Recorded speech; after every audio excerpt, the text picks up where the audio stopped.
रजिया। दीदी आप? सलमान की फाइल हमने फिर से खोल दी। पर दीदी, रजिया मैं जानती हूँ तुम्हें पिछली बार धमकाया गया था, पर अब तुम्हें डरने की कोई जरूरत नहीं है। सिस्टम और प्रशासन दोनों तुम्हारे साथ है। मैं चाहती हूँ तुम मुझे फिर से सब कुछ साफ साफ बताओ। आई एम सॉरी, मैं तुम्हें वो सब फिर से याद करने पर मजबूर कर रही हूँ, पर ये केस के लिए जरूरी है। दीदी,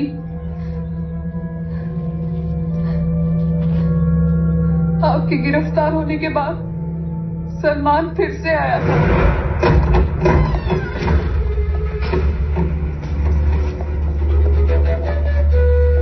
अरे बेटा, कहाँ घुसे चले आ रहे हो?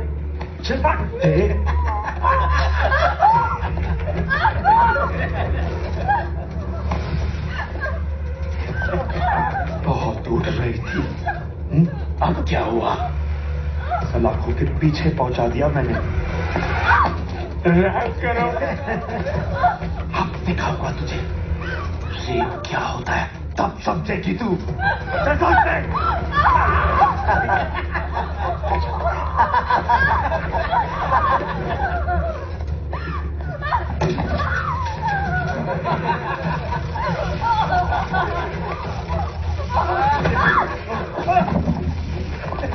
क्यों पकड़ा रही हो? लो सलमान भाई पकड़ो।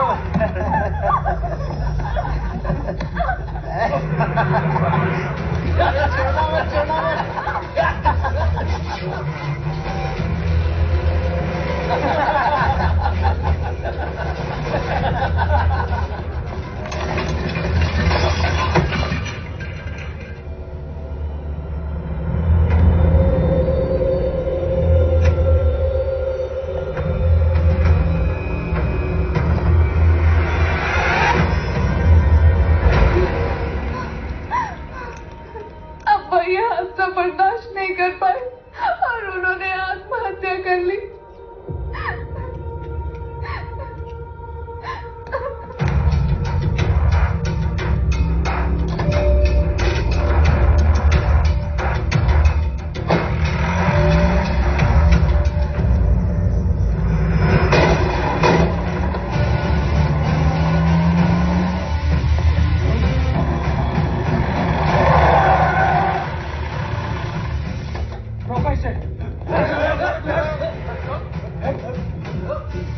बात एक लड़की की इज्जत की है, उसके लिए सुजाता किसी भी हद तक जा सकती है। जहां बैठे हो बैठ जाओ। जाओ तो जाओ, आ जाओ, पीछे जाओ।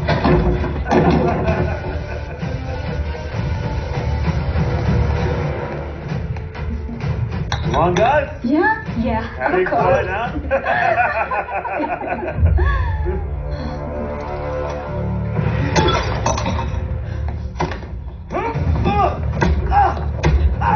अरे ये क्या हो रहा है?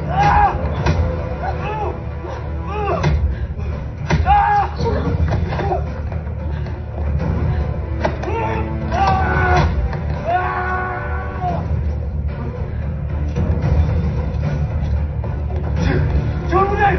सुजाता! सुजाता, मुझे छोड़! अबू! अबू! अबू, मुझे बचाओ! अबू, मुझे बचाओ! अबू! अबू, मुझे बचाओ! जी भाई साहब, हाई कमांड को फोन लगा।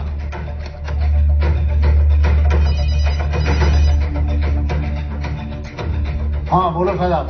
वो इंस्पेक्टर फिर से मेरे बेटे को पुलिस स्टेशन लेके गई है, अरेस्ट करके। अपने बेटे का मुंह छोड़ो और शांत रहो। अभी हम कुछ नहीं कर सकते।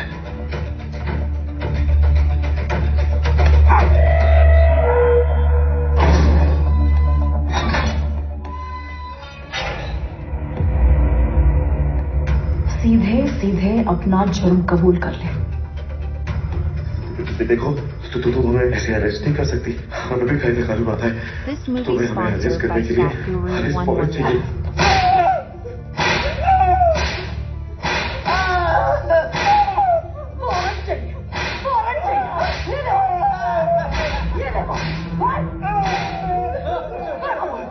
प्लीज मुझे छोड़ दो।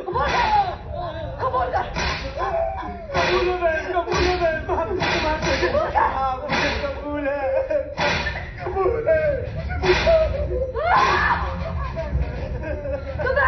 जी मैम। कन्फेशन साइन करवा सबके।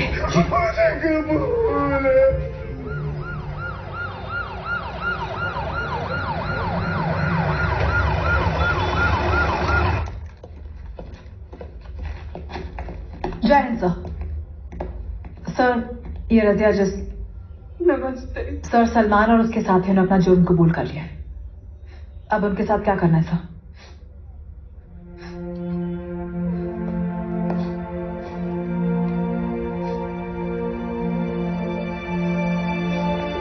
जय हिंद सर।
सर, सलमान और उसके दोस्तों के साथ जो हुआ उसे पूरे प्रदेश में खलबली मच गई है। क्या आपको लगता है हमारा प्रदेश अराजकता की ओर बढ़ रहा है?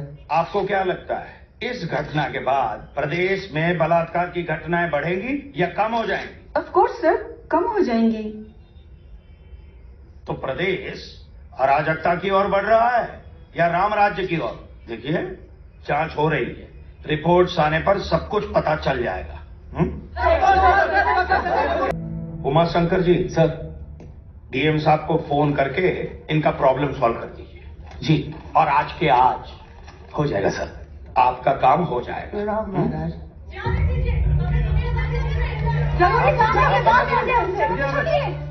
क्या हो रहा है? सर देखिए ना, ये लोग हमें आपसे मिलने नहीं दे रहे। आपसे बहुत जरूरी काम है, ये लोग मिलने नहीं दे रहे। अरे औरतें जबरदस्ती कर रही है। आप लोग देख नहीं सकते? वो बहन गर्भवती है, आने दीजिए उसे।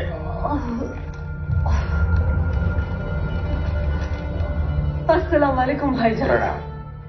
क्या समस्या है आपकी? भाईजान, मेरा नाम सना शेख है और मैं इस मुल्क के कानून की एक पीड़िता हूँ। इस मुल्क का कानून केवल हिंदू बेटियों के हक की रक्षा करता है, उनकी हिफाजत करता है, मगर हम मुसलमान बेटियों के हक की नहीं। आपकी समस्या क्या है? जनाब, 2 साल पहले मेरा निकाह हुआ था। मेरे शौहर का नाम शाहिद शेख है। एक छोटा सा हंसता खेलता परिवार था मेरा, बहुत खुश थी मैं उसमें। लेकिन फिर एक दिन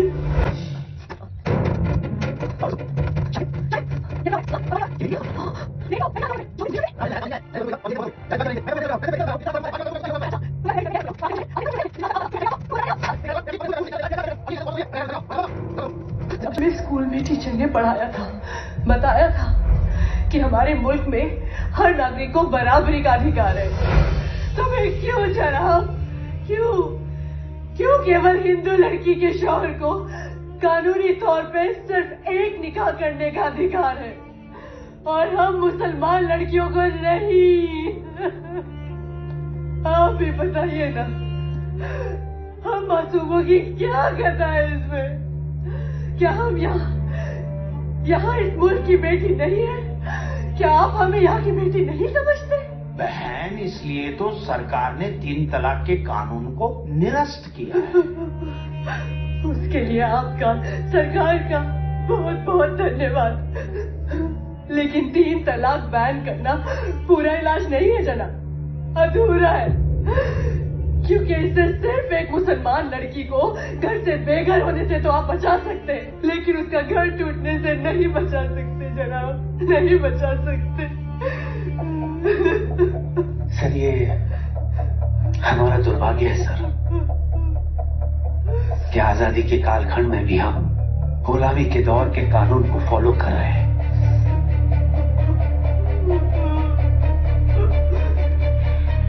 जैसे जैसे समाज विकसित होता गया, हमने हमारे समाज को देखने का दृष्टिकोण ही बदल दिया।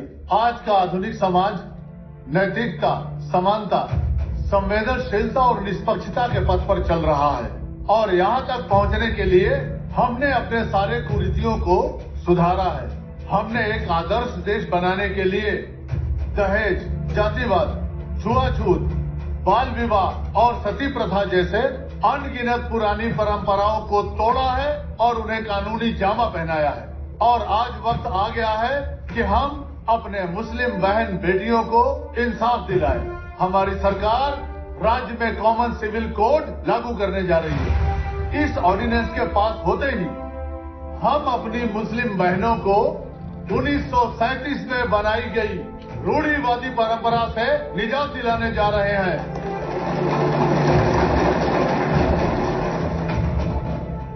महोदय जी, हमारी सरकार कॉमन सिविल कोड के फेवर में बिल पास करने जा रही है।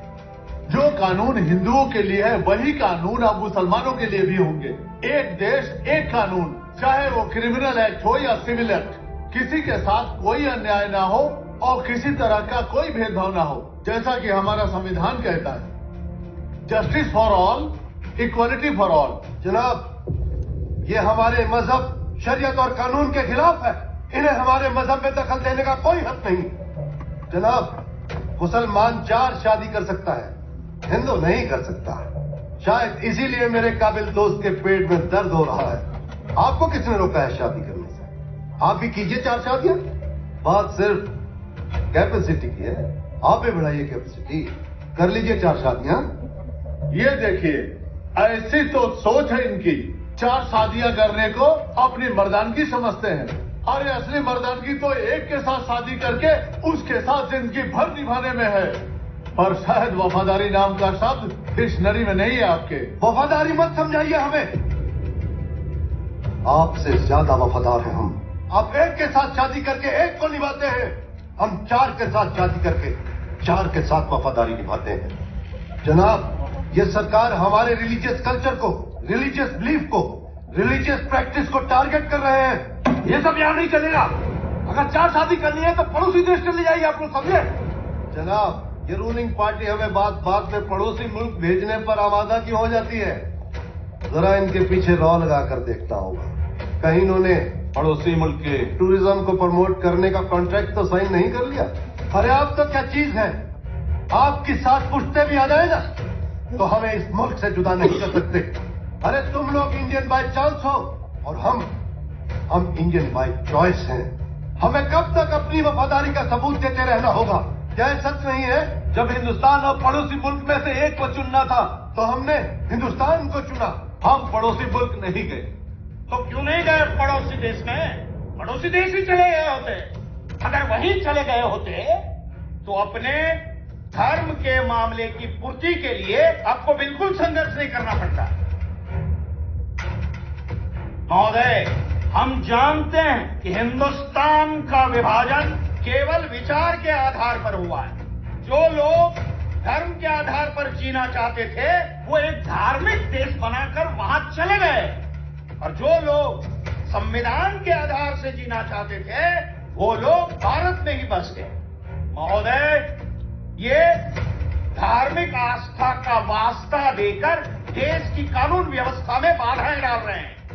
इन्हें फायदा चाहिए हिंदुस्तान का और कायदा चाहिए पड़ोसी देश का। ये नहीं चलेगा, ये बिल्कुल नहीं चलेगा। क्यों नहीं चलेगा? मेरी बात पूरी नहीं हुई है।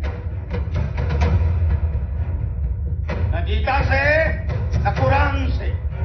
ये देश चलेगा केवल और केवल संविधान से।